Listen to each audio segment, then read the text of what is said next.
ओम गुरुर्ब्रह्मा गुरुर्विष्णु गुरुर्देवो महेश्वरा गुरु साक्षात् परब्रह्म तस्मै श्री गुरुवे नमः। प्रिय भक्तों, नवदुर्गा नौ देवी का नवरात्र का व्रत आने वाली 2 अप्रैल से प्रारंभ होने वाला है।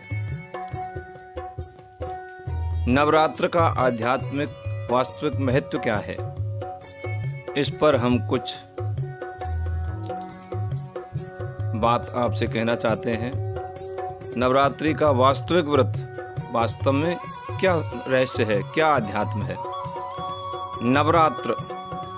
नवरात्र शब्द से नव अहोरात्रों यानी विशेष रात्रियों का बोध होता है। इस समय शक्ति के नव रूपों की उपासना की जाती है।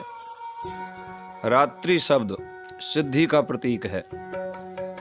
भारत के प्राचीन ऋषि मुनियों ने रात्रि को दिन की अपेक्षा अधिक महत्व दिया है। इसलिए दीपावली, होली, शिवरात्रि और नवरात्र आदि उत्सवों को रात में ही मनाने की परंपरा है।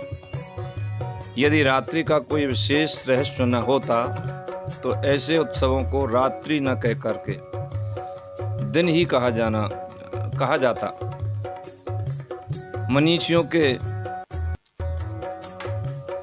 वर्ष में 2 बार नवरात्रों का विधान बनाया है। विक्रम संवत के पहले दिन अर्थात चैत्र शुक्ल प्रतिपदा पहली तिथि से नवमी तक, और इसी प्रकार ठीक 6 महीने बाद आश्विन मास शुक्ल पक्ष की प्रतिपदा से महानवमी अर्थात विजयादशमी के 1 दिन पूर्व तक। परंतु सिद्धि और साधना की दृष्टि से शारदीय नवरात्रों को ज़्यादा महत्वपूर्ण माना गया है।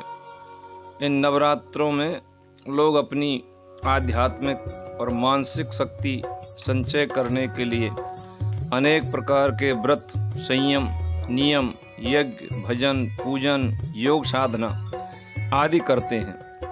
कुछ साधक इन रात्रियों में पूरी रात पद्मासन या सिद्धासन में बैठकर आंतरिक त्राटक या बीज मंत्रों के जाप द्वारा विशेष सिद्धियां प्राप्त करने का प्रयास करते हैं।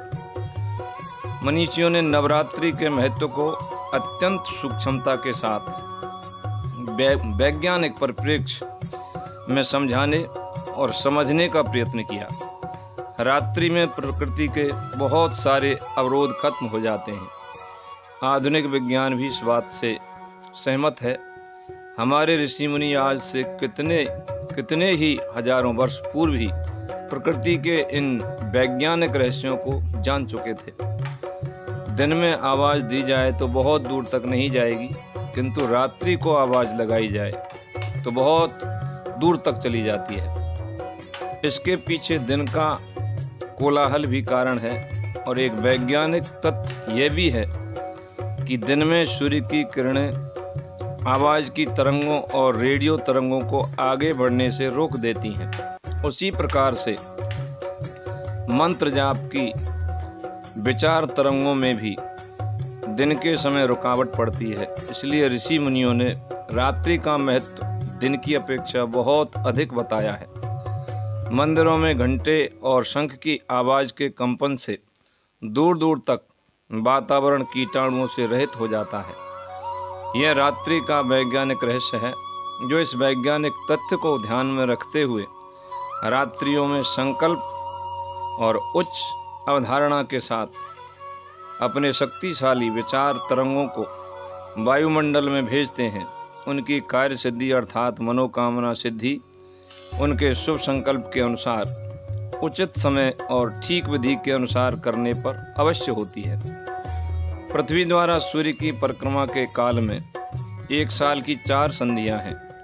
उनमें मार्च व सितंबर माह में पड़ने वाली गोल संधियों में साल के 2 मुख्य नवरात्र पड़ते हैं। इस समय रोगाणु आक्रमण की सर्वाधिक आशंका होती है।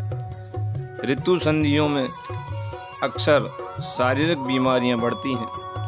अतः उस समय स्वरूप स्वस्थ रहने के लिए, शरीर को शुद्ध रखने के लिए और तन मन को निर्मल और पूर्णतः स्वस्थ रखने के लिए की जाने वाली प्रक्रिया का नाम नवरात्र है। हमारे शरीर को 9 मुख्य द्वारों वाला कहा गया है। हमारे शरीर में 9 दरवाजे हैं। इसके भीतर निवास करने वाली जीवनी शक्ति का नाम ही दुर्गा देवी है। इन मुख्य इंद्रियों के अनुशासन, स्वच्छता व तारतम्य स्थापित करने के प्रतीक रूप में शरीर तंत्र को पूरे साल के लिए सुचारू रूप से क्रियाशील रखने के लिए 9 द्वारों की शुद्धि का पर्व 9 दिन मनाया जाता है। सात्विक आहार के व्रत का पालन करने से शरीर की शुद्धि, साफ सुथरे शरीर में शुद्ध बुद्धि, उत्तम विचारों से ही उत्तम कर्मों से सच्चरित्रता और क्रम से मन शुद्ध होता है। स्वच्छ मन मंदिर में ही ईश्वर की शक्ति का स्थायी निवास होता है। 9 देवियों के नाम हैं: प्रथमम शैलपुत्री च, द्वितीयम ब्रह्मचारिणी, तृतीयम चंद्रघंटेति कूष्मांडेति, चतुर्थकम पंचमम स्कंद माता, षष्ठम कात्यायनीम च, सप्तमम कालरात्रि महागौरी च, अष्टमम नवमम सिद्धदा प्रोक्ता नव दुर्गा प्रकीर्तिता। नवरात्रि का उत्सव साधना का उत्सव है, आत्मचिंतन और प्रकृति से एकाकार का समय है। वर्ष के पहले 9 दिन देवी को समर्पित होते हैं, क्योंकि सृष्टि के प्रारंभ में आधार देवी है। देवी का स्वरूप ही है।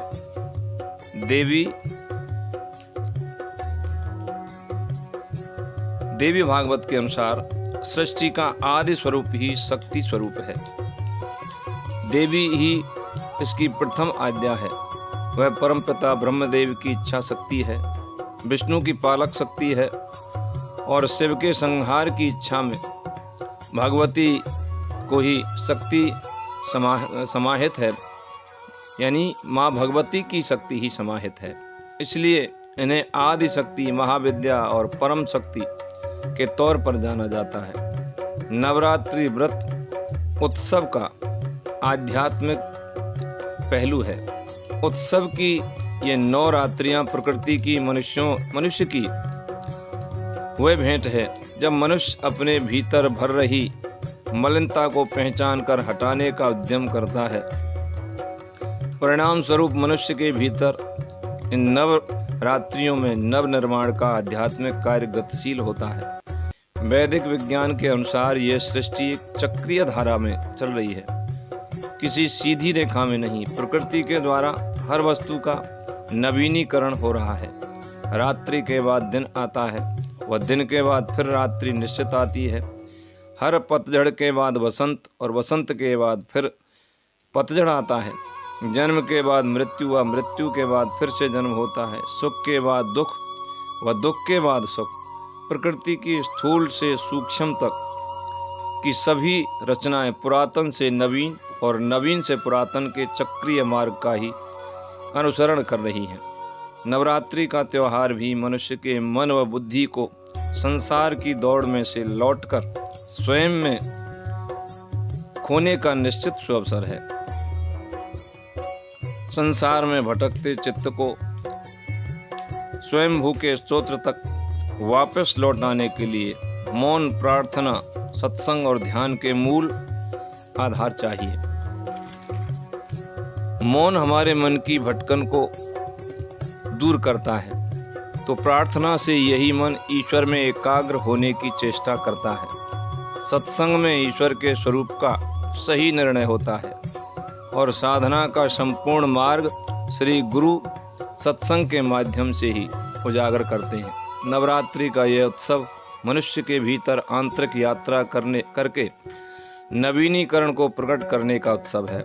यह समस्त ब्रह्मांड एक ही शक्ति से उत्पन्न हुआ है और संचालित हो रहा है और उस एक ही शक्ति में विलय होगा। इसी शक्ति को हम आद्या शक्ति कहते हैं। इस शक्ति के असंख्य नामों से, रूपों से गाया और पूजा गया है। देवी शक्ति दुर्गा, काली, सरस्वती, लक्ष्मी, गौरी आदि विविध रूप से पूजते हैं। हर मान्यता देवी को माँ मानती है, क्योंकि समस्त जड़ चेतन पदार्थों की उत्पत्ति इसी एक शक्ति से हुई है और महाविलय के पश्चात सब कुछ इस एक शक्ति में ही खो जाता है। नवरात्रि का उत्सव इस एक शक्ति आद्य शक्ति को उजागर करने का सुअवसर है। ये शक्ति इस ब्रह्मांड के कण कण में सक्रिय है, परंतु मनुष्य तमोगुण, रजोगुण, सतोगुण में उलझकर इस रहस्य से अपरिचित है। मनुष्य की प्रकृति अज्ञानता और मोह में उलझी हुई है। इन 9 दिनों में क्रमशः 3 प्रकृतियों में शुद्धिकरण करके मनुष्य के भीतर नव निर्माण की संभावना को दृढ़ करना है। प्रथम 3 दिन क्या करें? दुर्ग का अर्थ होता है पहाड़, पर्वत, शैल। दुर्ग माने पहाड़, पर्वत, शैल, अर्थात मनुष्य के भीतर पहाड़ जैसा अहंकार, अज्ञान, आसक्ति का भंडार भरा पड़ा है। प्रथम 3 दिन में मौन प्रार्थना, सत्संग, ध्यान के चतुर्भुज आयाम से मन के भीतर पड़े इस तामस को निकालने के लिए आद्य शक्ति की प्रार्थना करनी है। प्रार्थना का यह अटूट नियम है कि जब हम जानबूझकर किए हुए दोषों से मुक्त होने की याचना करते हैं, प्रार्थना करते हैं, तो अनजाने में हुए विस्मृत दोषों से भी मुक्त हो जाते हैं। उसके बाद अगले 3 दिन हमें रजोगुण को दूर करना है। देवी लक्ष्मी धन का प्रतीकात्मक चित्रण है। धन ज्ञान, समय, शक्ति, संपत्ति के रूप में होता है।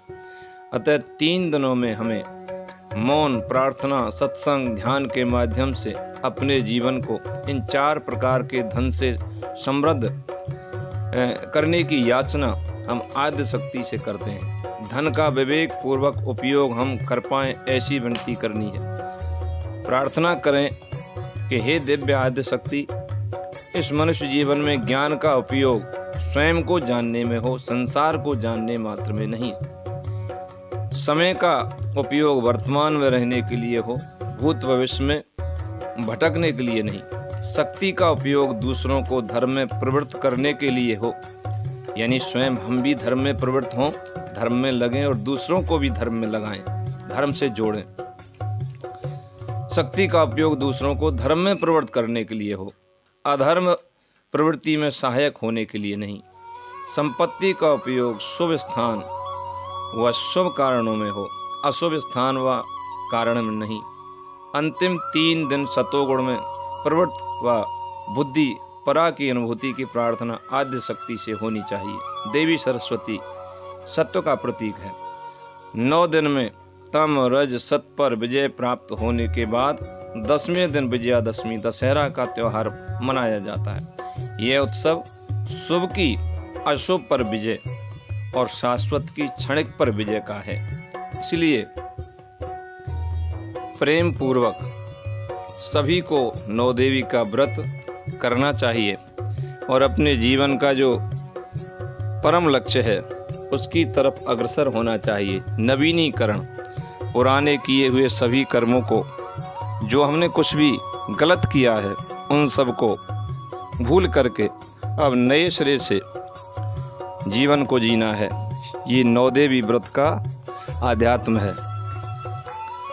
जो भी नौ देवी का व्रत करता है उसको श्रद्धा से, सच्ची श्रद्धा से, भक्ति से, प्रेम से, विश्वास से करता है, उसको पूर्ण फल की प्राप्ति होती है। धन्यवाद।